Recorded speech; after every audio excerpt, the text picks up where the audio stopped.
Welcome back to the Rewind Rewatch podcast. I'm Andrene. And I'm Joel, and we are siblings who have been rewatching 90s movies and discussing them and talking about them and trying to identify themes, some of which are more difficult than others. And then at the end of each episode, we provide the film that we've rewatched with a rewind rating of 1 to 5, based on how rewatchable we believe the movie to be. That's right. Before we get into today's episode, we have a new announcement. Some exciting news. Yes. So, if you are listening on Spotify, you may have noticed that there are a few locked episodes that are now on your feed. Ooh. That's because we now have created an opportunity for Patreon members to access all episodes on Spotify as well as on the Patreon app. Ooh. So, if you'd like to join our Patreon for $5 a month, you can now link your accounts with just a few simple clicks and be able to listen with ease on Patreon or Spotify. Yes, that's correct. Mm-hmm. $5. That's right. Just $5. No, yeah, the Patreon's been going well. There's a few people. We've had our most loyal listeners have been a part of that, and we have a chat going on in the Patreon as well, where we discuss not only episodes from the pod, but any other random things that come up. Right. And so this is a good opportunity for them to be able to listen to some of the locked episodes on Spotify, but also for those of you who have not yet gotten a Patreon membership, you'll be able to kind of see what it is that we've been posting, and that will give you automatic access once you subscribe. So keep an eye out for that. There should be a few episodes that you might see locked on your feed right now. And to access those, all you need to do is become a Patreon member. Very simple. So to go into today's episode, we are going to be discussing Showgirls from 1995. I'm excited. Starring Elizabeth Berkley, a.k.a. Jessie Spano from Saved by the Bell. Yes. Who requested this movie? A few people. Yeah. We have Megan. Shout out to Megan. We have Thwip Stickers. Shout out to Thwip Stickers. And we have Jordan. And shout out to Jordan. This movie. So I want to start by saying, if you haven't watched it yet, it's on HBO. In the event you'd like to watch it, it's a 2-hour and 11-minute movie, and this is HBO Max, formerly known as HBO Max. Well, yeah, this is a NC-17 film. Yeah, it is. And this is something we should really take notice of, because this is really the first NC-17 film to be given a wide release in mainstream theaters. So it was a pretty big deal when this came out. Just to give you an idea of what NC-17 actually is, so it used to be called X. Do you remember this? The X rating? I mean, I don't remember it, but You're familiar with it. I'm familiar, yes. It used to be called X, and they changed the X rating to NC-17 in 1990 because the X rating had kind of been used by the porn industry, and they were kind of trying to separate themselves from that, because at least with the NC-17, it's an actual movie with an actual plot, somewhat. Whereas, not just like a porno. Right, it's a little bit different. So the way it originally stood for is, it used to mean no children under 17 admitted by the Motion Picture Association. But in 1996, they changed it to mean no one 17 and under admitted. Whereas an R rating allows a parent or a guardian to be there with someone under 17. Which also, we kind of have to call cap on that as well, because it's I've never seen anybody get ID checked at a movie theater. So I'm pretty sure there's no movie theater in America, I mean, at least not in any of the cities I've lived in, where they're actually ensuring that someone is escorted to an R-rated film. I mean, I feel like it may have been a little bit stricter in the early 90s. Maybe. I feel like I've had my ID checked in the movie theater before when I was younger. So I think it was a thing. I think now they're just kind of we're trying to make money. Who cares? But at one point, post-COVID, yeah, I think especially. at one point they were like with rated R's. It was kind of like we want to make sure you're not like 10 walking in here. Yeah. And now they're just like, if you're 10, as long as you're paying this 15.75, Then we don't care. Then we really don't care. All right. So, I guess before we get into this, what is your background with this film? Yes, with this film. So I've never actually watched the film in its entirety until this watch.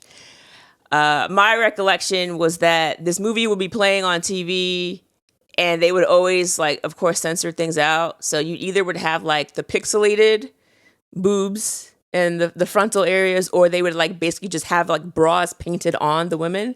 Oh, the VH1 version. Yeah. They would just have bras placed on top. And it was very obvious that it was not in its original form. It's like, this is not how... You could tell it's a little bit off. But other than that, like, I've known that it was, Jessie Spano. Like, that's what it was. It was like her breakout role after Saved by the Bell. She wanted to get away from like that, schoolgirl, young type of persona. And I mean, she broke out. But never actually seen the whole movie. So this is my first time. What about you? Yeah, same thing. Like, I've definitely seen like bits and pieces of it when it would come on like VH1 or wherever else, where you would see like the painted on bras. And yeah, I remember always hearing about this movie because it was the girl from Saved by the Bell doing a movie where she spends majority of it topless, and also the fact that it's like known as one of the worst movies of the 90s. So going into it, it was kind of like, okay, I'm expecting this to be a terrible movie. Mm-hmm. Like, let's go. So I was already buckled up. I will note also, and I'm sure we'll come up to this later, but a couple of familiar faces, people that we've seen in other films were in this film. Mm-hmm. People that we've seen in other films that we've covered on the podcast. So first and foremost, her roommate / best friend is played by Gina Rivera, the character of Molly, mm-hmm. and she was also Cousin Faith in Soul Food. Messy. Plays a much different character in this movie because actually Nomi is the messy person in this film.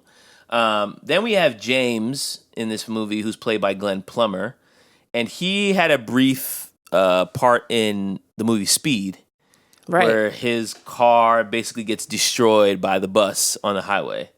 So he's a bigger role in Showgirls than he has in Speed, but I recalled his face immediately. And then the other name is Gina Gershon, who plays Crystal Connors in Showgirls. And she was a character in Face Off. Right. And then one other character that we didn't cover on the pod, but is a popular character, is the character of Zach, is played by Cal McLaughlin. And he was on Sex and the City. He played Charlotte's husband. This is the entertainment manager director with the swoop over his face. Yes. Okay. He was Charlotte's husband, who basically he had an issue. Gets jerked off in the strip club and then bangs her in the pool. I was talking about Sex and the City. I'm like, he was a premature ejaculation type guy. So okay, there's a lot of, we saw him coming quite a bit. He didn't have that. He didn't have that issue in Showgirls. So all right, so let's go straight into it. And I think one sentence summary. Yes. Yeah. Okay. Let's start so there. I'll say, because I was about to jump all the way into it. I'll say, a woman hitchhikes to Vegas to become a showgirl and becomes disillusioned with her resulting fame. Mm-hmm. Yeah. We'll do that. Okay. We'll do that's that. fair. So I guess what I wanted to get into straight away is like Elizabeth Berkley plays this character Nomi, mm-hmm. and she's very like cagey about her past. We don't know really anything about her from the beginning of the movie. We see that she's hitchhiking. She's guarded. She pulls a knife on the guy that pulls her over, mm-hmm. and she's also a bit impetuous throughout the course of the movie. I mean, I guess. What was your like read on Nomi as you were watching this movie? Because I have a lot of thoughts about like her whole character in general. There's a lot to say here. So on the one hand, yes, it's very obvious that she's guarded. It's clear to me that she is mistrusting of others, which kind of lets us know as the viewer that something has happened to her in her past, which is why she no longer trusts people. But I feel as if, I'm not sure if it's the way the character was written or just the way that Berkley acted it out. There were certain parts throughout the movie where it was like she would just react in a way that was so over the top that I was just like, her behavior was just very outlandish. Yeah. Where it was like, I get that you had something going on in your past, but it's like, why are you acting like this? And I think the one scene to me that brought it out was when she first meets Molly, because her things have just been stolen by the guy she gets a ride with. She looks like she's coming from like Colorado or something. We don't know. I mean, I see like the mountains in the background. It seems very Colorado-esque. So she's hitchhiking to Vegas, and when she gets there, basically she gets her things stolen because she trusts this guy she just met, and she runs into Molly as she's like spazzing out in front of her car, and Molly is nice enough to buy her fries and a drink and talk to her and say, okay, where are you from? And she's like, I'm from back east. And she's like, well, where? From back east. And then she just starts throwing the basket of fries, and she's like, I'm from everywhere. And I'm like, girl, what? Yeah. Like it was so over the top. Like I rewound it because I was like, wait, did I miss something that Molly said as to why she would react this way? There's a lot of rewinds for me for various reasons, but yeah. I'm like, did I miss something that she said? Because why did she? And she's like, different places. I'm like, why are you throwing the fries that she just bought you? It was so over the top. It was so ridiculous. She also later on goes to Molly's place of work, and she meets like the head dancer, and we find out later on that Nomi is dancing at this place called Cheetahs. It is a strip joint. She's one of the dancers there, and I use the term dancer very loosely because the dancing in this movie, dear God. But she's talking to this head dancer where Molly works, and she's like, yeah, dance to the cheetah. And this head dancer, her name is Crystal. Crystal's like, I don't know much about you, but if you're dancing at the cheetah, like you're not actually dancing. And then she spazzes out like, you don't know shit. And I'm like, you're at your friend's place of work and you're spazzing out to the main dancer here. It's like the woman who has the most pull. She had no boundaries. The woman who's literally on the poster of the show, and you're like yelling at her. And so this is kind of what I was planning to get at, and I'm glad that you got there without me having to say it explicitly. But like, yeah, that was my biggest gripe with the Nomi character, was just like, yo, you are new to town. You have no connections here. You have no real job. And she seemed to like fly off the handle like very quickly and easily, as if there was some sort of a backup plan, but you clearly had none. And I think what also bothered me, other than just her reactions to things, was also the relationship that she and Molly had. Because essentially, like, the way that she meets Molly is very Deus Ex Machina, serendipity. This is like a little too convenient. But like, she literally gets robbed. She's trying to find where her stuff is. This guy who picked her up on the hitchhike drives away with her things. And she's in the parking lot looking for him. She runs into Molly, who happens to be walking back to her car at the same time. They get into a bit of a tussle because she thinks that Nomi is trying to break into her car. Mm-hmm. She yells at her and cusses her out. And then she's like, hey, what's wrong? And then consoles her after being yelled at. And then later gets her food and decides to house her. She also saves her life. Because remember, that's right. She's about to ran run out into traffic. That's right. So it's like, all right, so this is like a bit of like the magical Negro trope. It's a bit of the black best friend trope, who's like, this is not really a real character, but they're really just there to like console the best friend. And it's even worse as the movie goes on, because like, it gets so bad. Molly's like not like a real character. Like, she's really just there to like carry the plot along. And so I didn't really love that. But I think what made me even more annoyed is the fact that it felt like Nomi was just constantly like taking advantage of their relationship. Yeah. Like you're going up to this girl's house, place of business where she's basically working to do costume design. She's not even in the show. She's a costume designer. And you show up backstage and you're like picking fights with the star of the show. It's crazy. You're creating a big hassle. And it's like she keeps running after Nomi and trying to get her to basically act normal. And I'm like, this movie seems to be ignoring the fact that she has all the control in this relationship and Nomi has none. Like, why is she chasing this girl kick around? her out. She could very easily just be like, hey, if you don't do X, Y, Z, then you can't stay with me anymore. Right. But that never happened. It felt like she was constantly trying to, like, plead with Nomi to do the things that she wanted. But it's like, you have all the control in this relationship. You don't need to plead her for anything. Because even after Nomi, yells at the star of the show, and she's in the parking lot, she's like, okay, I'll make it better. Let's go out tonight. Right. Like, why are you making it better for her? She should apologize. What? She should be apologizing to you, Molly. Yeah. The whole time, let's go shopping. Let's do all these things to make sure that Nomi has a better, feeling about the day. And I'm like, Nomi's not a good friend. And she's not a good person, we find out. It was also like she was like kind of treating her like she was a child, and she was like trying to like, oh, you want to go out for ice cream? Mm-hmm. It was like kind of like that, but it was like y'all are two grown ass women, and also why? Like she doesn't owe you anything. Like you don't owe her anything. Rather, she owes you everything. Like without you, she'd have no place to stay. She would have no clothes. She'd have no friends. She'd have no money. Like you've basically like afforded her. I guess all that Nomi does is like she does good nails. They say that multiple times throughout the movie. Like how amazing her nails are. That's something. I don't know why. So we talked about Crystal Connors and we'll get back. Yeah, this Crystal Vegas show that that Molly is basically doing costume design for.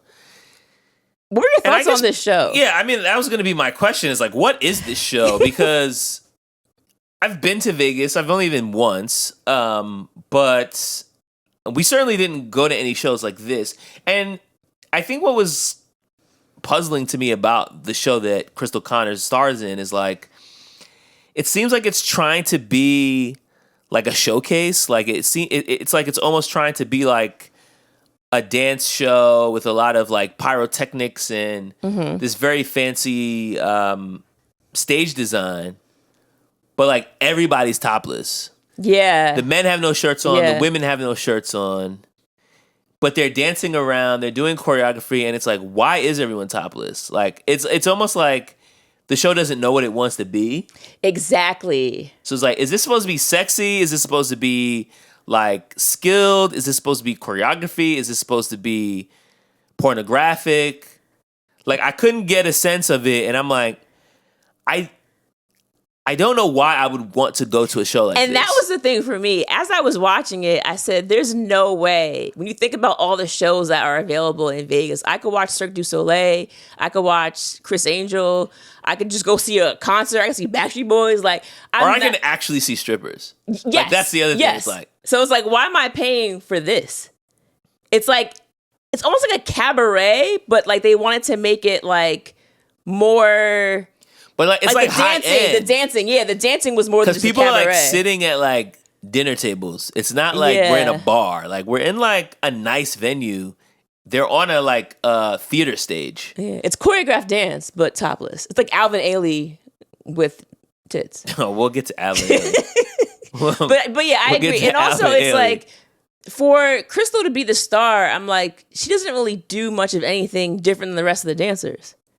Like she's like the showcase. Like she comes out of the volcano, but it's like, okay, but you're not giving us, a higher level of difficulty than the other dancers. Out here. Like, yes, what I'm saying. Like you're not doing. It's just that like you're just the main focus. Your makeup is the most beat, I guess.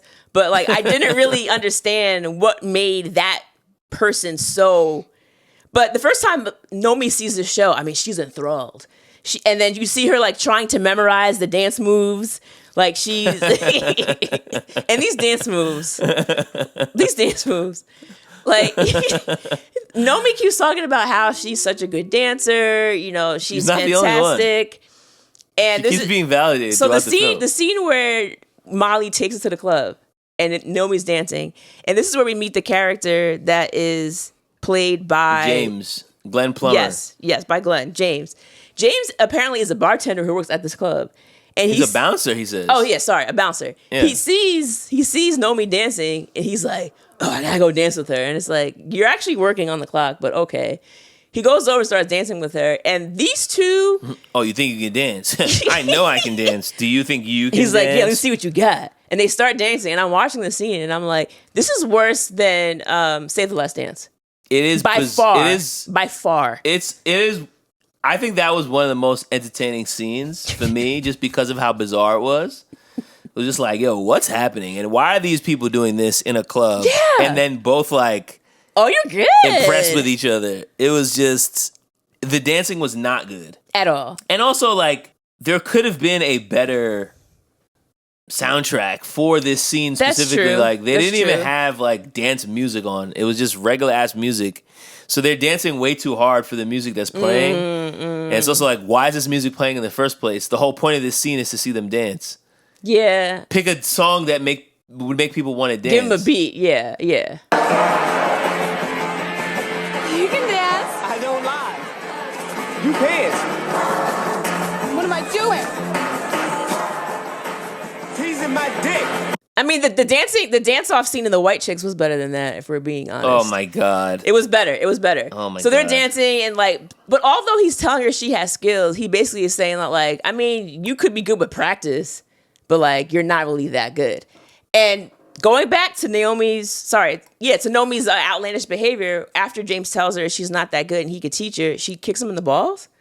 Why is that the appropriate response? Well, it was a lot. Yes.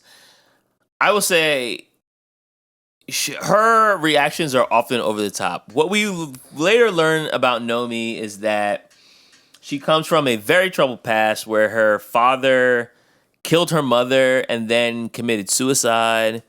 She got by basically like becoming a streetwalker, selling herself on the streets, being arrested multiple times for soliciting prostitution, and has basically just been like skipping from state to state, city to city, trying to make a living.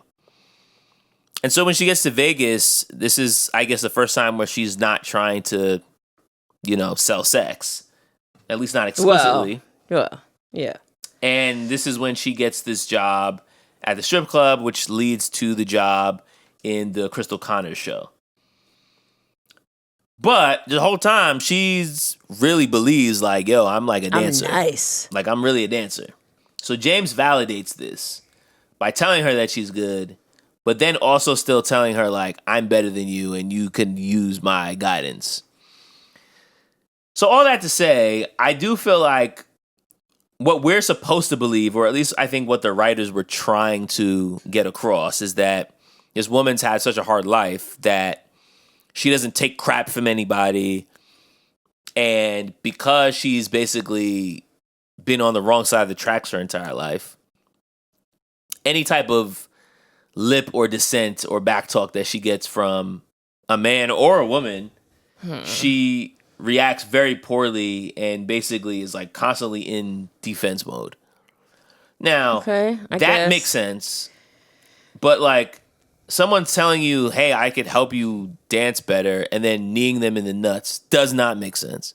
So the reactions to your point are always like, it seemed like the writers were trying to get an idea of who this character was, but they just didn't really know how to show it. So like, the script is really bad if that wasn't clear. There's a lot of things that I kept like writing down, like, wait, why is this happening? Where is this going? Wait, but you left out the best part. After she knees this guy in the nuts, he falls into another guy who punches him. An entire fight breaks out on the dance floor.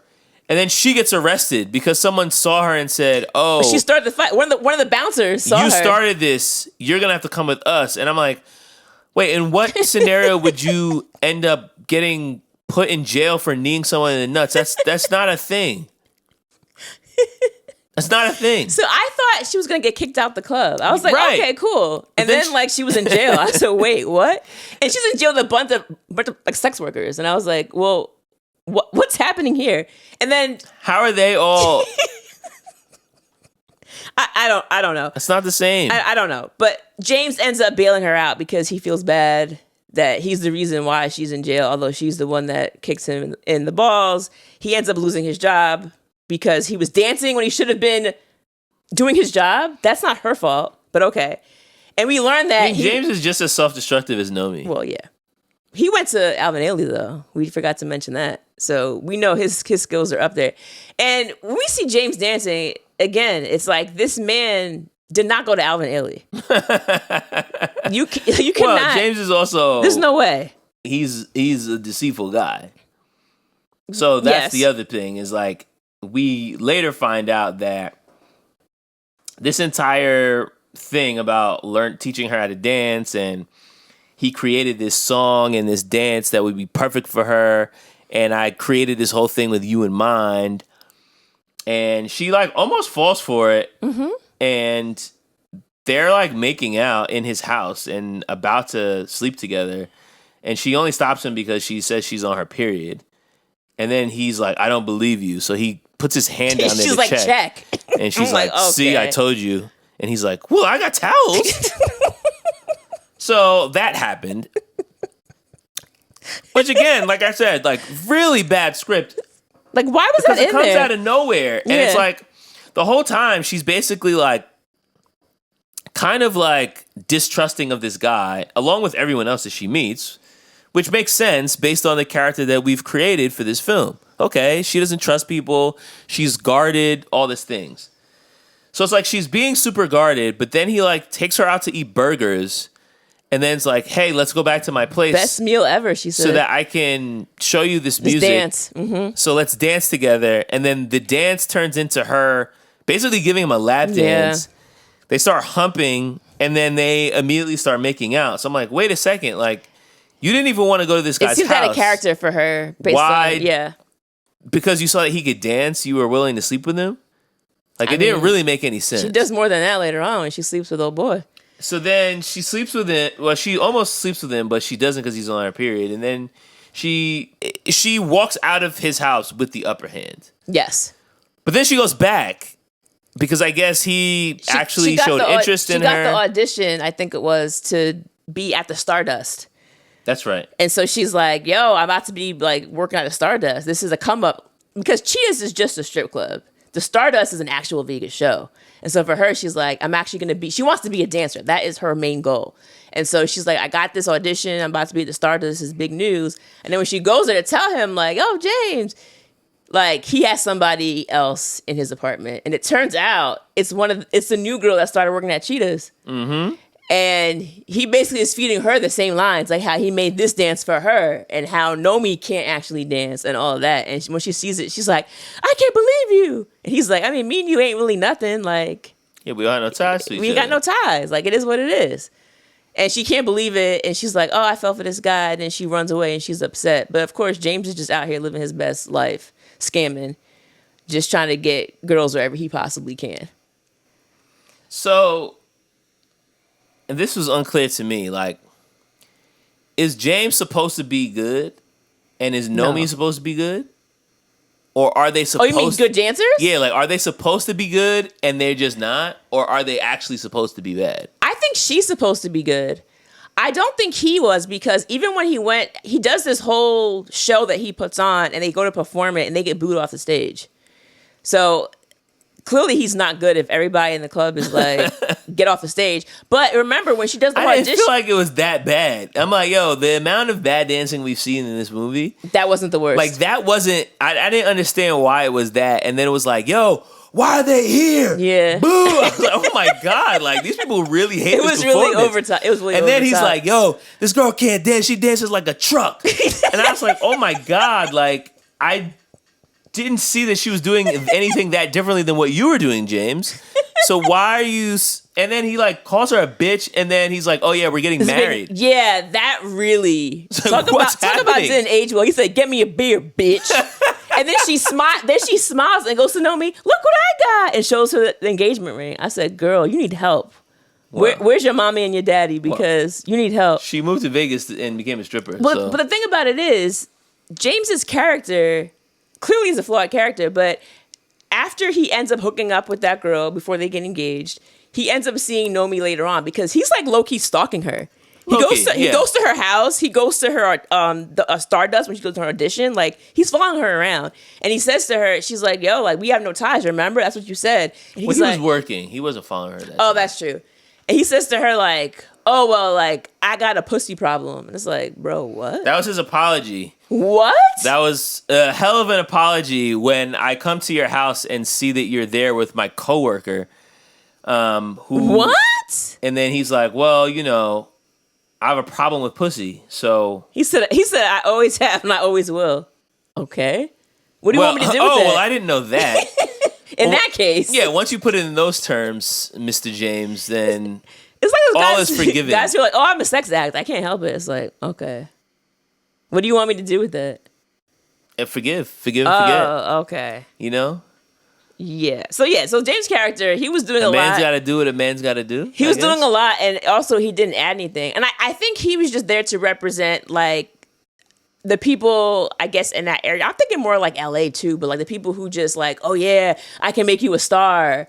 I can put you on." And a lot of these women end up sleeping with them or doing whatever. And then it turns out this person cannot actually get you the part. They cannot give you the role, but you're led to believe, based on the way that they talk, that they have some pull in the city, where in reality, James did not. I'm really glad that you brought that up because I was like having a hard time trying to identify what the point of his character was. So I guess that does make sense. So that's James. Basically, after all that, he basically goes on to have this show that everybody hates. He gets engaged to this other dancer because he feels it's the right thing to do because she got pregnant. Mm-hmm. And then he's like, well, I guess this is just going to be my life now. And her dad has a store, so I'm going to go work at the store that her dad has. And I'm just going to be miserable. Yep. And she's like, all right, well, good luck with that. And then we don't see James again for the rest of the film. That's it. All right. I think it's probably time we talk about Crystal Connors. Crystal. Played by Gina Gershon. And she is a Texan working in Vegas. She's hot shit, apparently. And she knows it. She is in what appears to be a relationship with the entertainment director, Zach.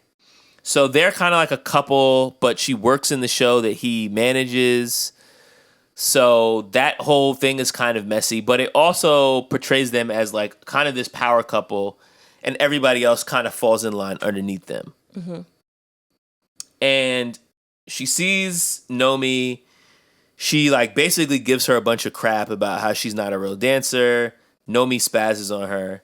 And then sure enough, Crystal and Zach show up the next night to the strip club to watch Nomi dance. Yep.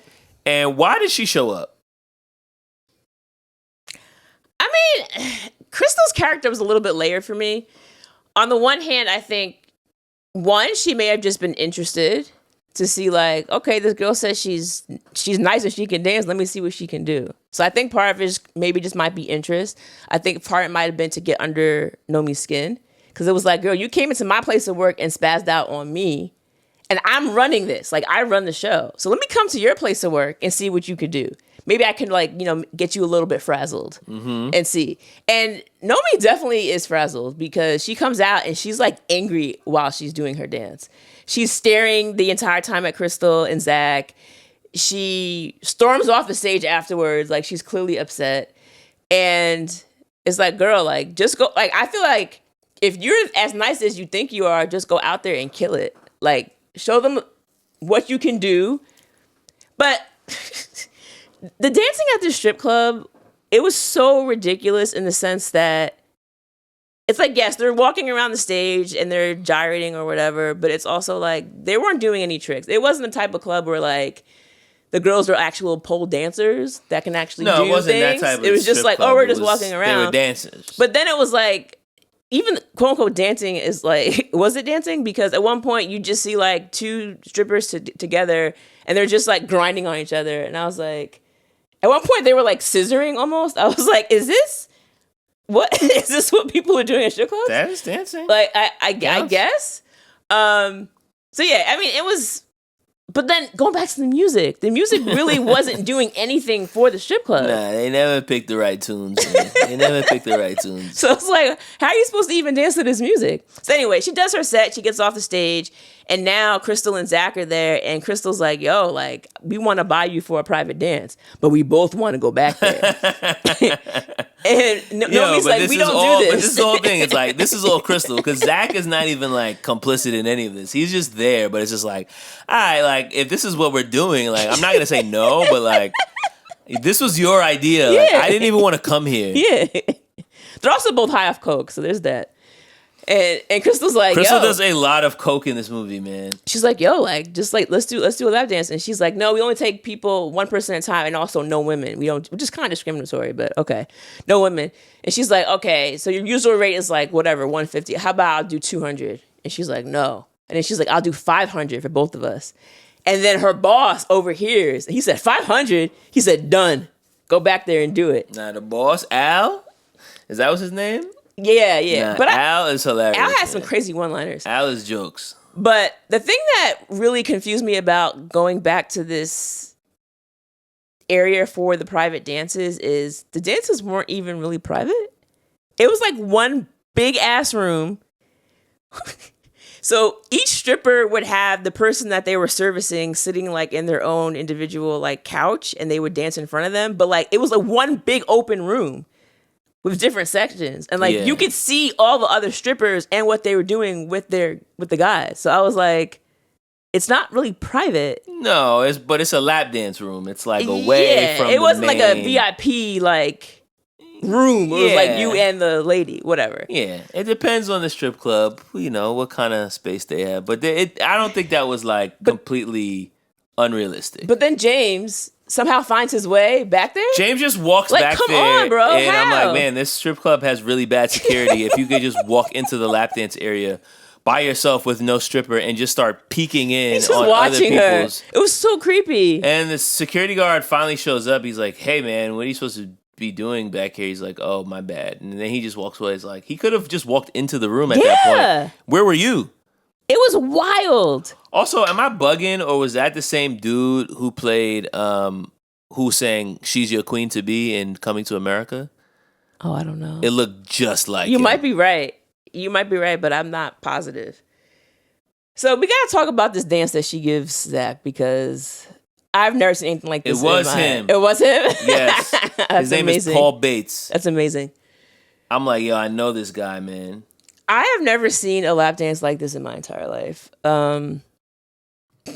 So James makes a comment after the fact where he says to her basically like, "You're." After he blows his load? He's basically not Zach. James says to her later Zach, on like James. basically like you dance like you're screwing these guys, and she's like, no, I don't, and he's like, you do. Like I watched you. Like this is what you do. Like you're not giving them a lap dance. You're basically just like riding them, Right. and like getting them off. Like that's not the same thing as giving a lap like as giving a dance. And my thing about her is like and this later on is a sex scene. Spoiler alert, she ends up having sex with Zach later on. Mm-hmm. And when that happens, they have sex in the pool outside of like his huge mansion. Oh my God. And like the way she has sex and the way she does her lap dances are very similar in the sense that like she straddles the man and then she just starts like flopping up and down. But it looks like a fish out of water. Like it wasn't sexy at all. It was like, not to you, it wasn't. Joel, as a man, as a heterosexual It had me man, going, baby. You're a liar. Like it.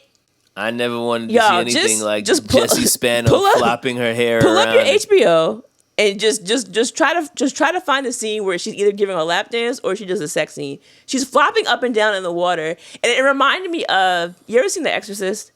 Of course. So there's a scene when Reagan is possessed by the demon and she's in the bed and the priest is trying to, get it out of her, and she's flopping up and down the bed and she's like, mother. Uh-huh. That's what it reminded me of.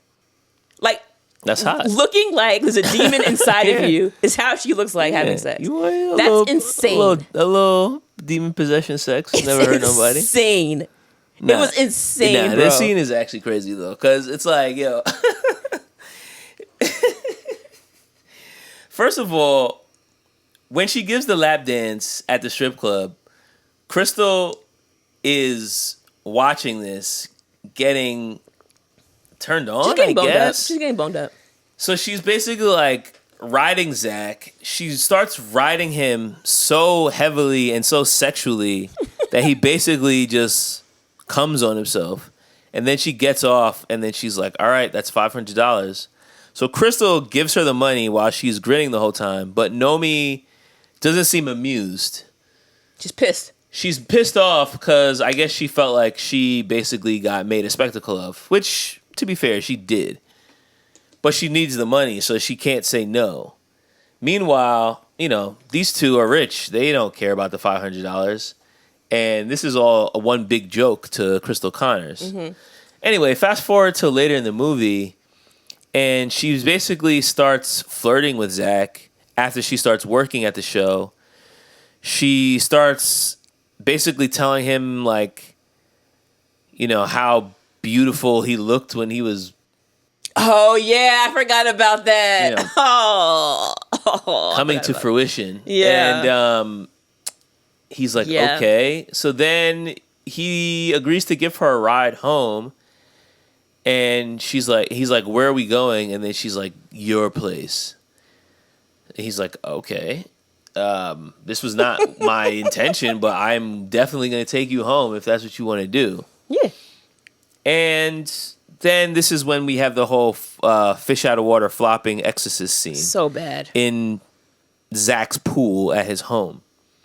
And I guess my question is like, she has this whole exchange with James earlier in the movie about like, oh, was it with James or was it with someone else? Oh, no, it was with Crystal.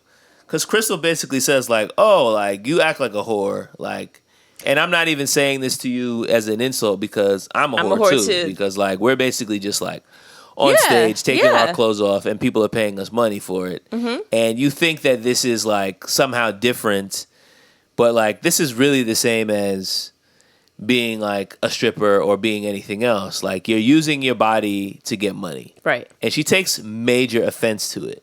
You are a whore, darling. No, I'm not. We all are. We take the cash, we cash the check, we show them what they want to see. Maybe you are a whore, Crystal, but I'm not. You and me, we're exactly alike. And ever since they had that conversation about midway through the movie, I feel like it was kind of in the background of the rest of the film, at least in my head. Because it feels like she was having this internal struggle of like, I don't want to be this person, but actually this is the only person I really know how to be. Because throughout the movie, it is true, as Crystal said it, like she is basically utilizing her body and her sexuality to get everything. And I was really curious about her motivation for sleeping with Zach. Like, why do you think she did that? See, and that's what bothered me about it too, because I think the reason why she did it was to show that now she was starting to get sucked into that life. Now, if you recall, after she ends up landing the gig as being on the chorus line for the Stardust, and then it turns out that she's going to, well, not yet, but later on she becomes the understudy for Crystal, and she's starting to get noticed, right? The other people on the show notice that she's a good dancer, she's catching on quickly, and she's caught the attention of this guy. When we first see Nomi, she is very hesitant to do much of anything. But then she starts doing things like taking on these extra jobs that are going to pay $1,000. Although Molly tells her, like, yo, don't take this job. Like, this ain't what you think it is. Like, and again, you think, like, if they're paying you $1,000 to do a show, what do you think they're paying you for, girl? Like, think about this. And she learns later on, like, oh, yeah, like, yes, you did this convention center show, but also they want you to sleep with this guy after the fact. Initially, she's not taking any drugs, but then when she's with Zach, now she's sniffing coke. It's like little by little, I think like pieces of her are getting like knocked down, and she's starting to like lose herself, lose for the herself life. and do too much. And Molly warns her. Molly says to her, like, you know, basically, like, don't let this take over you, or like, don't fall for this. Like, don't lose yourself, is what she tells her. And like, it doesn't matter, because although she's being warned by, you know, the good Negro friend, eventually she's not listening to what Molly is telling her. And because it's the idea of, you have this character, Zach, who's telling her she's beautiful, she deserves a spotlight, she's fantastic. And he's telling her all the right things. Because even after that convention center thing happens, where she finds out that they want her to have sex with this Japanese businessman who's, you know, in town. He works for the hotel. The hotel is basically pimping her out, is what's happening. Once she realizes that happened, she goes to Zach and she's like, can you believe this guy wanted me to do? And Zach's like, no way. So Zach calls the guy up, like, you know, rips him a new one, tells him off, and he's like, apologize right now to Nomi. The guy apologizes. And she's like, thanks, Zach, you're my hero. As soon as she walks away, Zach calls guy back on his cell phone and basically was like, yeah, bro, like, I had to do that. But like, and it's like, Zach is part of this. And like, the fact that she didn't realize it, to me, seemed odd, because it's like, why are you so trusting? Right, and this is the woman man that literally pulled a knife on a guy in the opening scene of the film. So it's like, she's already been presented to us as a character that's untrustworthy. Not untrustworthy, but untrusting. Yes, but I think because it's the glitz and the glamour of it all, now you're telling me I could possibly be the star of the show when Crystal's no longer the star? Because remember, the very first time she went to the Stardust and she saw Crystal, she enamored, like, all that Crystal stood for and who she was. She thought she was beautiful and glamorous and a great dancer and all that. And now she's being told, like, if I become the understudy, that could be me. Yeah, and I think that's a big part of it. I also feel like her attraction to Zach was based on the fact that he was kind of with Crystal. Like, it's almost like he represented the guy that the girl that she wanted to be like was with. So it's like, if I can get him, then that means I'm on her level. So I actually wanted to ask you about this. As I'm watching the film, I'm like, what is this relationship between Crystal and Nomi? Because Crystal is definitely giving me, like, I feel like she has a crush on Nomi. Yes. Yeah, I think that was clear. I think it was like, I'm attracted to this woman. I think she's sexy. I kind of want to, like, mess around with her. But at the same time, I still want to be in charge, and I still want to be Crystal Connors, the big shot, the woman whose name is on all the posters. And so it's kind of like she was attracted to her physically, but at the same time took great pride in shooting her down and showing her that she was superior to her. Yeah, so I thought that Crystal wanted to be with Nomi, but Nomi wanted to be Crystal. Yeah, but I also would say that Crystal only wanted to be with Nomi if she could, you know, have all the control. Oh, yeah. She wouldn't want to be... It was like Nomi being this partnership. Yeah. You're right. Like, it was like, yo, like, I'm the boss. You're my lapdog. You kind of do what I want, and then this will be fun. But then it's like Nomi was constantly trying to, like, push into her place, and that's when she pushes Crystal down the stairs later in the movie, and Crystal, you know, basically needs. Oh no! Sorry, let me rewind. After, I mean, she does do that.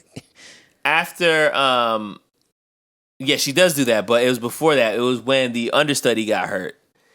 And black girl. Yes. Yeah. The black girl. Because that white girl, the braids. Sabotaged by the white girl. That black girl was crazy, though. Like, that black girl was a lunatic, and she kind of had it coming. But she gets sabotaged on stage. She basically has a bad fall. She's out for 3 months. And, like, man, she was the understudy for Crystal. We need a new understudy. Nomi auditions, she gets the part, and then Crystal basically, like, overturns the decision and makes Zach tell her no. So it's like, why would you do this if this is a girl that you like and you have a crush on? For her, it was like, yeah, I think this girl's sexy and I would love to sleep with her, but I also don't want her, like, infringing on my spot. Like, I feel like she saw Nomi as a bit of a threat. And Nomi was not someone who would, like, bend the knee the way that everybody else did. That's true. So it's kind of like, That's like, true. I kind of have to put this girl in her place. Well, that kind of reminds me of something else. So after Nomi pushes Crystal down the stairs, and Crystal is now out, down for the count. She's no longer running the show. And now Nomi becomes the new Crystal, and now her face is on the posters, and she's the one getting the champagne toast from the hotel manager, Right. and everybody's doing a press release. She's of her. hot. She's very sexy. And that whole thing. She goes to this party, and the white girl with the braids is there. And she says to her, like, congrats, I'm happy for you. And she's like, hey, you think I could be your understudy? And she's like, yeah, hun. She's like, I'll put in a good word for you. And in the back of my head, I'm like, this girl go push you down the stairs, because that girl in the braids is the same girl who injured the black girl. So it's like, you don't want her to be your understudy, because that girl gonna be gunning for you. Well, there's levels to that whole relationship too, because if you recall, the white girl sabotages the black girl. Nomi sees it and lies on her behalf. Yes. To be like, yo, she just slipped. Okay. So she knew that Nomi knew what happened and didn't snitch her out. So then when Nomi pushes Crystal, she does the same thing. Yeah. So she's like, I'm going to lie for you because you lied for me. So she's like, oh, Nomi didn't push Crystal. It was just an accident. So then I think when she goes back to her and says like, yo, I want to be your understudy, it's almost kind of like, yo, like, I held you down. So hold me down. I wouldn't trust her. I wouldn't trust her. And I don't think you should. I wouldn't trust her. But it's also like, from Nomi's perspective, it's also the fact of, oh, now you've become Crystal, where you're doing the whole hun thing and the whole, it's like now you're just kind of like giving her the pat on the head. And being I'll see what I can do for you, not actually you gonna peasant. Do that. But also, why would Nomi not rat her out? Like, she could have just said nothing. But like, when she first saw that girl did it, because back then Nomi was still kind of innocent, like she wasn't showing the signs that she is now. So I'm like, why? She saw what happened and said nothing. And I'm like, why did she cover for this girl? I didn't really get that. Well, this is exactly the whole point of this movie having a terrible script. And speaking of which, and I would be remiss if we don't go into this scene where Nomi auditions. Oh my Lord. Oh my Lord. The icing the nipples? Yeah. No, that guy was hilarious, though. Oh, my God. He said, see ya. See ya. That guy was hilarious. This dude, man. This dude, it reminded me of that scene from Bring It On. Yeah. Where he's like telling everybody off. Yeah, yeah. Which also makes me wonder if they actually stole some of that from Showgirls. It's very possible. It was very similar. It's very of possible. Like all the girls being lined up. And then he's kind of walking down the line. Also kind of reminds me of the Damon Wayans movie that we watched. Major Pain? Major Pain. It was like everybody's lined up and you're like walking down the line. Saying what's wrong with them. And telling them one by one, like, your ears are too big. And that poor girl just got her nose job. I've seen you before. Yes, Mr. Moss, I auditioned for you in January. You told me to get my nose fixed. Nose looks good.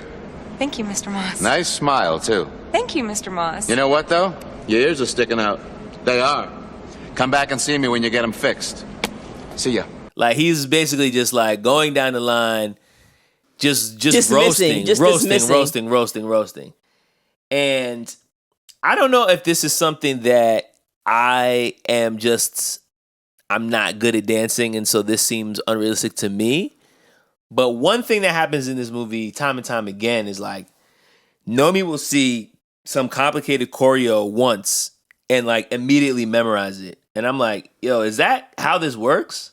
I don't think it's like that. Like, I don't think you see I know it I you can't do do that. But I'm assuming there are people who are that good who can look at a dance moves one time and they memorize the whole thing. But it happened like every time. Mm-hmm. Like, she would see something and she would just be like, got it. She would do like the whole like Jay-Z in the studio when he's trying to memorize his rhymes. And then she would just like capture it and then immediately like step by step the whole move. I'm like, all right, like this feels a little too clean. Let me tell you why that's not how it's. So you ever seen that show, So You Think You Can Dance? On occasion. So I've seen it before, like from like the early episodes, like when they're first getting themselves together. It does not work like that because they will show them the routine and then they have like a few, maybe like a few hours to learn it. before you're putting it on. They're not just showing these kids the routine one time and show then it saying, to them once. No, they have time to prepare it. It may not be a long time, maybe a couple of hours. Step 1, 2, but- 3, pirouette, hit. Your arms are not high enough, Nomi. I was thinking about the episode of The Fresh Prince with Aunt Viv. On Viv hit that joint after That was the one time. She watched it one time. That was She's the like, one I got time it. when she came through. I got the power. She had the power, She man. came through and killed that She joint. had the Nomi. But yeah, so Nomi's on the line, and she sticks around. Although, and again, it makes no sense because he's dismissing girls left and right because of their ears, their boobs. He said, "Look at these tits. What are they? Watermelons? Do you see a watermelon patch here, ma'am? Bye bye. This one girl, Ta-ta. he said, "See ya." See ya." That's what he said. See ya. This one blonde girl had this short, like bob cut. And he said, "I hope you got some wigs, tennis ball." Nah, Bro, that was was crazy. Killed me. But anyway, he's telling these girls off left, right, and center. And when he gets to her, he's like, "Oh, like You got something wrong with your nipples." That's what he said. That's what he said. Because you gotta remember this is a topless show. This is a topless show. Something wrong with your nipples. It's a crazy sentence. You gotta show your boobs to the guy, and then he's basically saying like, "Oh, like her nipples weren't pointing up," and so he's like, "Come on, you gotta plate them a little bit," and she's like, "What?" And he's like, "I mean, if you can do it, do you want me to do it?" And like she's like so appalled, but I'm just kind of thinking here like, do you not know where you are and what show that you're in? Like, this is a show where people like have a certain image. They want girls to look a certain way. And she's like so appalled by the fact that he asked her to put ice on them. And I don't know. Also, you work at a strip club. I didn't get it. I was like, you're not, why was that you're the not in line? a position to be that offended by this. I didn't get why she was so pissed. Like, she was like, oh. And then she runs out, remember? She left the stormed audition. out. She stormed out. She left the audition. And I'm like, you only got this job because of Crystal, let's be honest. Because any other girl, he would have been like, bye, Pollyanna, and been done with it. But after Crystal was like, yo, like, I guess put her in the show, that's how she got the job. But anyway. Yeah, this is the whole thing. And this is the thing that I kept coming back to. I felt like she was like, the whole film, it felt like Nomi was just like very entitled, but it's like, but you like have nothing, and like you owe so much to other people and nobody owes you anything. So it's like, why? What makes you feel like you can just like fly off the handle, and then people are still gonna like do things for you? And like she kept getting away with it, but it just felt a little too clean because it's like, well, why? Like, it really bothered me. I already mentioned this, but like the whole relationship with her and Molly was just throwing me off because it was like, it felt like the movie was just ignoring the fact that their friendship was completely one-sided. We didn't get to the worst part of Molly. We are going to get there next because we have to address that. But it was like, there would be no reason for her to be like running after Nomi and be like, please, can you just do this for me? It's like, you could just kick this girl out. Yeah. But anyway, so the whole movie, we keep getting reference to this guy named Andrew Carver, who's like this big star. And he's the singer, and Molly loves him. Molly's a big fan. She has his poster up on the wall of her trailer. And long story short, after Nomi sabotages Crystal Connors, takes her spot in the show, they throw this big party for her because now she's a big star in this weird topless show, whatever. And guess who shows up? Andrew Carver. And also, not to mention the fact that Molly originally was not going to come to the party because Molly was pissed at Nomi because she knew that Nomi pushed Crystal downstairs. She's like, that's not the way you're supposed to be getting this. And also, like, who are you? This is not you. So she's like, yeah, I don't want to go to this after party. Like, you're trash. Oh, but Andrew Carver's going to be there. He's like, I don't care. But then, for whatever reason, it's her favorite singer. She shows up anyway, and then she's like, oh, sorry about before. And they hug and make up. But it's like, well, girl, you were right. Like, Nomi should be apologizing to you. Yeah. Again, she just gets away with everything. This part really pissed me off. The part pisses me off because it's gratuitous, it's unnecessary, and it's completely unrealistic. Molly finally meets Andrew Carver at this party. Nomi introduces her. Hey, my friend's this huge fan. They're hitting it off. They're kissing. And then he takes her upstairs Right. in the middle of this party, and then his bouncers are there, or his security, and she's like, what are these guys doing here? And then they basically just assault her. I mean, it was And way too graphic. Like, it's unnecessary. Really brutal. It was really bad. It was really bad. Like, they throw her down, and then Andrew just yells pussy, which is not, I don't know why he would have done that. Again, this is like really, really bad writing. It was a lot. Like, why is he screaming this out loud? And also, you're assaulting this woman brutally in the middle of a party that's filled with other people. It didn't make any sense. Like, it wasn't like they took her to some undisclosed location. Oh, let's go back to the hotel. Right. It was like in You're the middle upstairs. of the party. So, like, everybody's there, and then everybody sees when she stumbles out of the room. It was really bad. Beaten to a pulp, bleeding. Ugh. And then she just, like, collapses on the ground, and everybody's in shock. And it's like, well, it would be very easy for everyone to know who did this. So why would he do this here? Yeah, it didn't really make any sense. This is really, really, really bad writing. But they try to say after the fact that it was like, oh well, he's a star at the hotel. You know, right? We can't press charges, and it's like, what? Like, we don't need the hotel to press anything. Like, so sloppy. Molly can just press her own charges. Oh man, it was so sloppy. He's like, we're not. You guys aren't going to do anything. Oh, well, we can't. Andrew, he has a contract with the hotel. What is happening? Yeah, here? it didn't. And he's like, oh, don't worry about it. Like, Andrew will just pay for Molly to have her own dress shop, so like, it'll be fine. It's like, what? So what does Nomi do? She goes. Wait. Hold on. Before we even get there, I got to rewind a little bit, because one thing that you didn't mention that pissed me off was when Nomi first meets Andrew. She's like, "Hi, nice to meet you. Blah blah blah. I'm a big fan of your music or something." And he says, "Yeah, I'm a big fan of that ass." And like he comes up like the creep factor is already there. Why would you not tell your friend like, "Yo, I get that you have a crush on this guy, but like, yo, I'm getting vibes from him." Like, any girl would warn her friend and be like, yeah, I don't think y'all should go. But maybe introduce him. Haha, this is cool. But I'm not going to let you go away with this guy that I think, like, he just came off as, like, a creeper. And she did not warn her friend. And that really pissed me off. Because I'm like, no girl will, like, let her best friend because it was go like, off yo, with this like, guy. she was offended by him. And then she was like, oh, this guy's a creep. But my friend really wants to meet him. So I hope she has fun. That's like, crazy.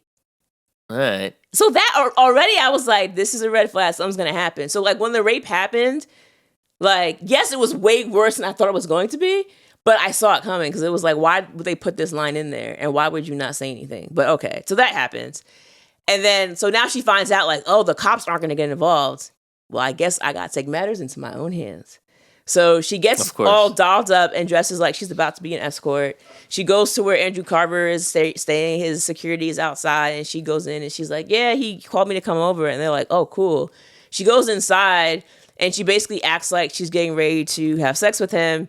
And she has a knife in like her underwear in the back pocket or something. And she pulls it out and she ends up like kicking him to like, like she's doing like karate kicks and like taekwondo, like, and I'm like, first of all, the movie turned into a Steven Seagal flick for 30 seconds, and it's like, bro, like, this doesn't have anything to do with anything else that we know about this woman. I'm like, how did she know how to fight like this? Is this Kill Bill? She was doing like spin kicks and stuff. Crazy. Like, it wasn't like the way that you would, like, a regular person would beat somebody and up. also, like, his security didn't hear any of this.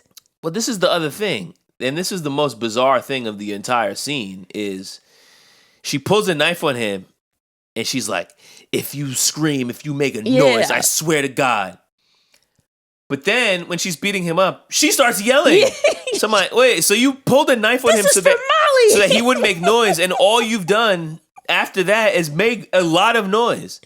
And then she goes outside, closes the door, and she's like, oh, he said he wants to sleep for the rest of the night. Oh, you must have worn him out. She's like, I did. And then she just tiptoes out, and I'm like, and her makeup is fresh, her hair is laid back, like she's fine. And I'm like, what? Also, how is this revenge? Right. Like, he so just filed a police this man report. brutally raped your friend, and then your revenge was to like punch him and kick him a few times. Yeah. And then like, I thought she was gonna kill him. Right. Yeah. Which would have been pretty dark. I thought it really but, like, was gonna get to that point. Yeah. You didn't really avenge your friend at all. Like, oh, I met up with Andrew and I kicked his ass, and she's like, okay, like I'm still in a hospital. Molly can't even speak. This doesn't make anything better for me. Thank you. Yeah. And then she just leaves town. That's another thing too. You left your friend in the hospital. She leaves everyone. So, and I think this is the most puzzling thing about the whole movie for me is like, what was the point of all of this? She goes to Vegas, presumably to create a life for herself where she doesn't have to work the streets.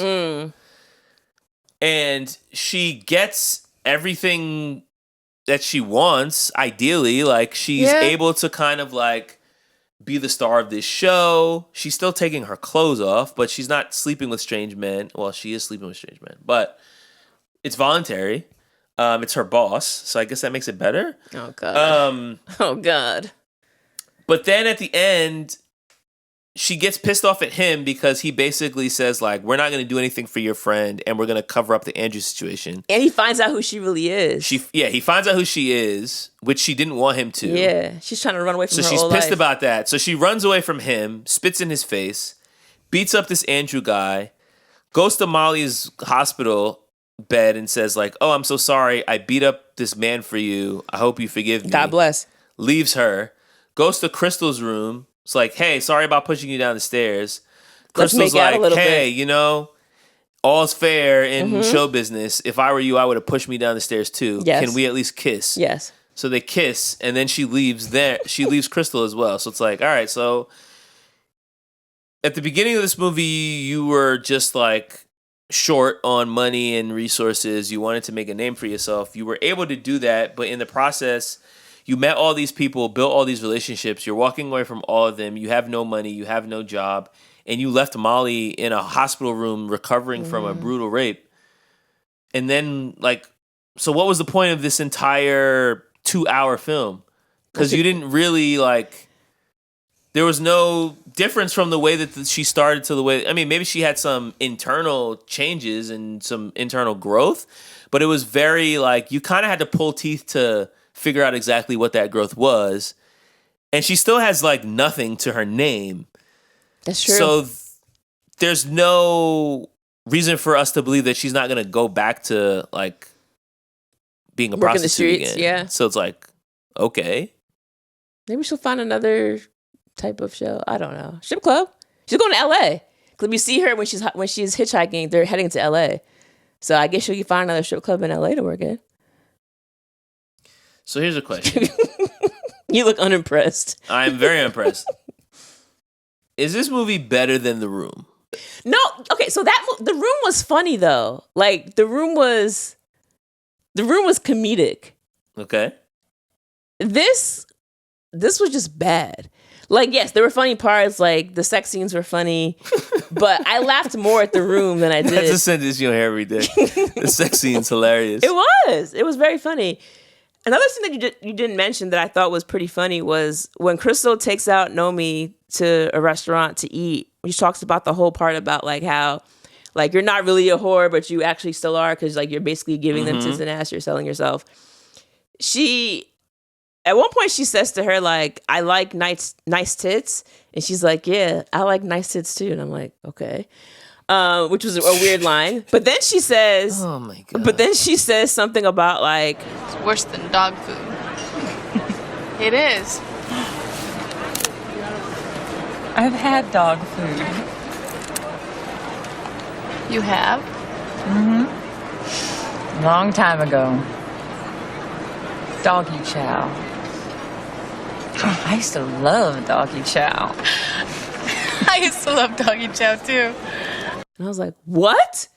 It was so random. And that is definitely a part that I rewound. Because I was like, I must have missed something. Yeah. And she's like, oh, I know you don't really like having, what is it, like? Rice and grilled vegetables. Yeah, brown rice and grilled vegetables. Yeah, that was their diet to be a dancer. Oh, you know, I've eaten doggy. You ever had dog food before? What? Puppy chow, baby. Oh, I've had doggy chow. And she's like, really? I used to love doggy chow too.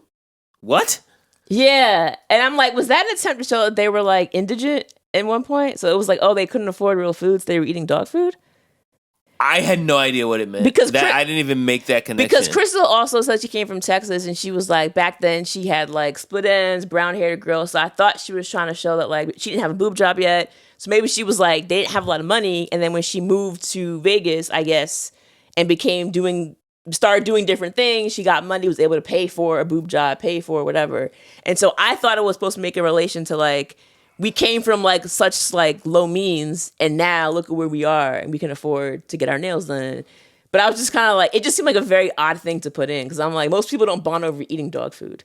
So is this movie better than The Room? No, the answer is no. The answer is no, it's not. The answer is no, it's not. That's a rough bar to not be able to clear. Because there were so many lines in this film where I was watching and I was just like, wait, what did that person say? And I had to rewind. Like when it's a lot of very bizarre lines. Like when Nomi ends up, making the chorus line at Stardust, and Al, her old boss at the strip club, comes to see her, and he's like, "Oh, you're doing good, kid. You're looking good." Blah blah blah. And she's like, "Yeah, we like it here. I'm doing good." And he's like, real proud of you over at Cheetah Lounge, whatever. And Al says to her, "Must be weird not having anybody come on you." But he was like dead ass. He was dead serious. Wow, look how much this kid's grown up. I was like, what?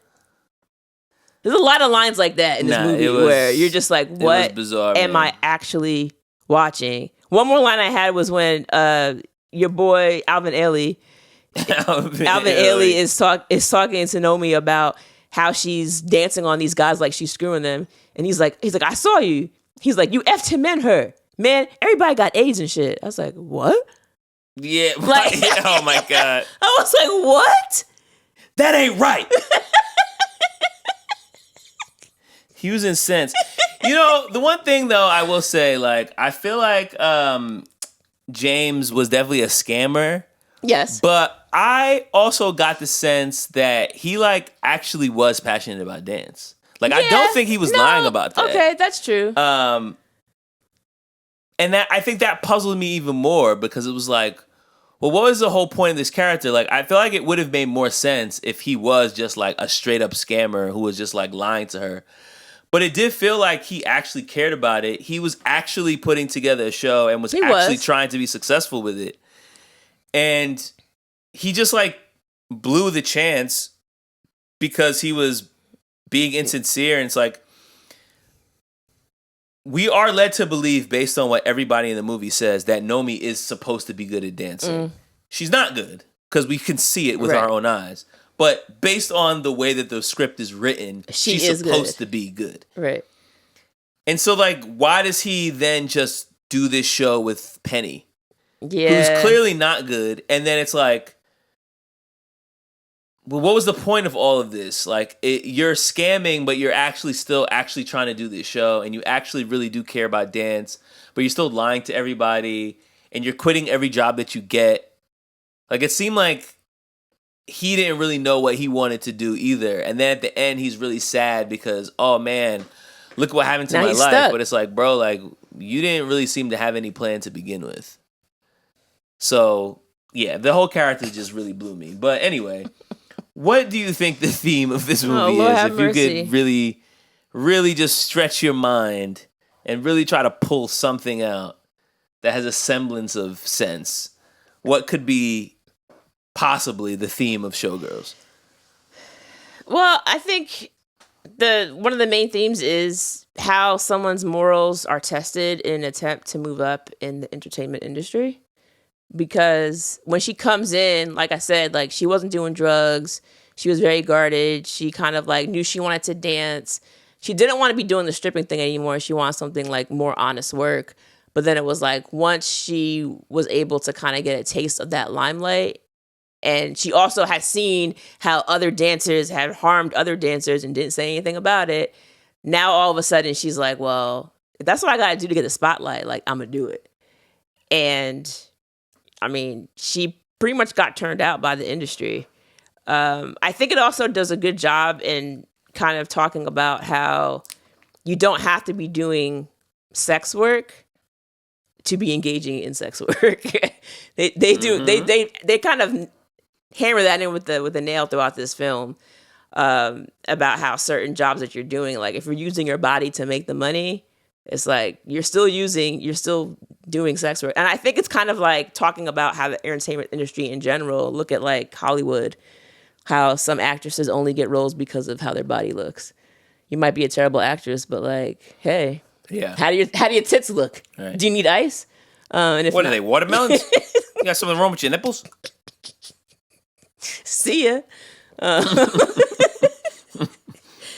But yeah, I mean, like, she definitely changed because, like, she became, like, a darker version of herself as the movie progressed. And I think once she realized how dark it got, and once she saw what happened to Molly, that's what woke her up. Because until Molly's assault, she was fine with doing whatever she did. She was living the high life, baby. Yeah. But then kissing up on Zach. But then once Molly, who's really the only good character in the whole movie, who gets brutally assaulted, then it's kind of like, yeah, I can't stay in Vegas. This is a dark place. So she goes to LA. So right. So good luck with all that. The nice part of the country, Los Angeles. What did you think? I mean, I don't know, man. I don't know. This is kind of a stretch in terms of finding a theme because I'm not sure if this is really what the movie is trying to say. But I'm not sure what the movie is trying to say, so this is what I'm going with. But I get the sense that she had to kind of like get comfortable with herself. Like, I think a lot of her hesitation and her like kind of standoffishness, particularly at the beginning of the film, was also a byproduct of the fact that like she didn't love herself. She wasn't comfortable in her own skin.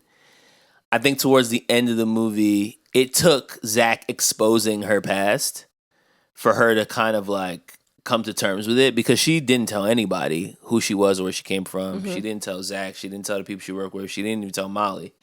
So like after it all got exposed and she kind of had to come to terms with like who she was, then it's like, all right, like now that I know who I am and everybody else does, do I now want to continue this charade? And the answer ultimately is no.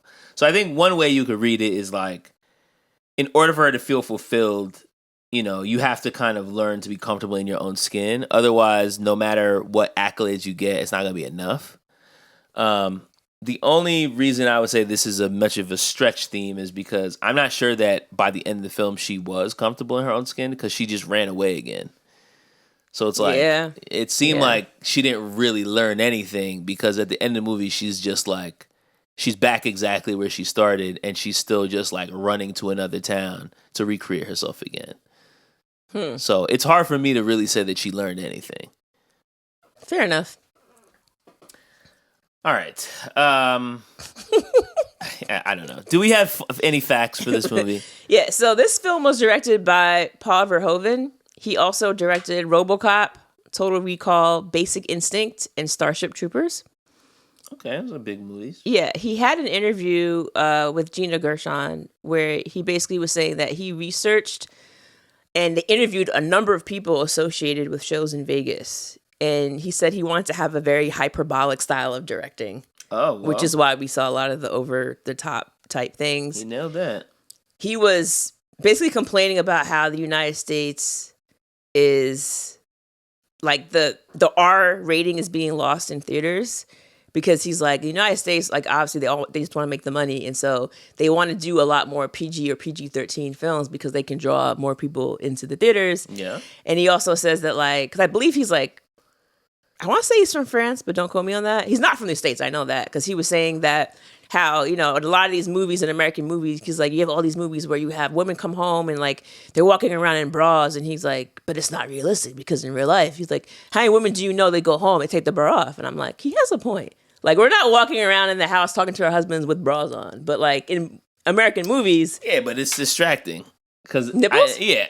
Well, yeah, not just in Europe. Like, it's not. If a woman's just like walking around topless for the entire movie, and I think that was one of the big things about this movie. Mm-hmm. It felt like the toplessness was like so gratuitous. It felt like they were like trying to find a reason to have topless women in every scene. It's like, all right, man, like certain scenes it makes sense, and certain scenes it was just like, all right, we're just walking into Crystal's, you know, dressing room and she has no shirt on. But what was the reason for this? It didn't really She just got off stage. or it's a it was topless before show. she got on stage, or it was very gratuitous. I mean, the way that he explained it made sense because I was kind of just like, when you put it in that context, it's true. It's like, if you think about like being at home as a woman, like you're not walking around like wearing all this stuff. And he's like, you know, I don't buy that. I don't buy that. That's like a reason to put that in a movie because the rest of his movie is not realistic at all. So it's like, oh, in this one instance, women walking around in their home. Oh, let's be as realistic as possible and make sure none of them have their shirts on. But the rest of the script will not be realistic at all. Like, come on, man, you just want to put boobs in your movie. Just stop creating these ridiculous reasoning. He was saying in Europe, it's not a big deal. Like, they don't even think about it. But in the United States, like, we're very much aware of boobs. Like, it's something that he said, if you screen the same movie in another country, you get a different reaction. Which I believe. 'Cause I think in America, we definitely are very much more aware of stuff like that. Whereas in Europe, they're just like, okay, who cares? But anyway, Gina Gershon was basically saying that if you watch like HBO like now, she's like, I lost stuff on HBO. Like you'll be watching it and she's like, I see some crazy stuff on there. And she's like, I think it's interesting that we will rate something, you know, NC-17 because of like boobs basically. But it's like a scene where someone's getting viciously raped is just a rated R. She's like, why is it that we can stomach very violent scenes and we can't stomach a little bit of nudity? And I was like, I don't know. Well, this movie had both. I don't know. So I don't know how to answer that. She got to come up with a different film before. I don't know how to answer that. Because, I think when it comes to violence, like, I can take pretty much anything. But that's also, like you said, it's what's been normalized in American cinema. Like, violence is a normal part of what we see in films. We don't see movies where, like, 70% of the film is boobs. That's true. That's not normal.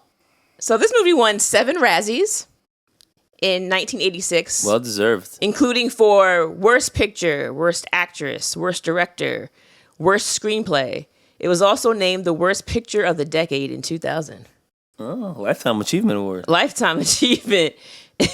So as far as alternate actresses, Angelina Jolie, Pamela Anderson, Denise Richards, Jenny McCarthy were all considered for the role of Nomi. Apparently, Charlize Theron got the role of Nomi, but ended up dropping out after she saw how salacious the details of the script were. She was like, I'm not doing this crap. I'm not doing this damn movie. You gotta be kidding me. She was like, "Yeah, I don't want to do this." So she backed up out of there.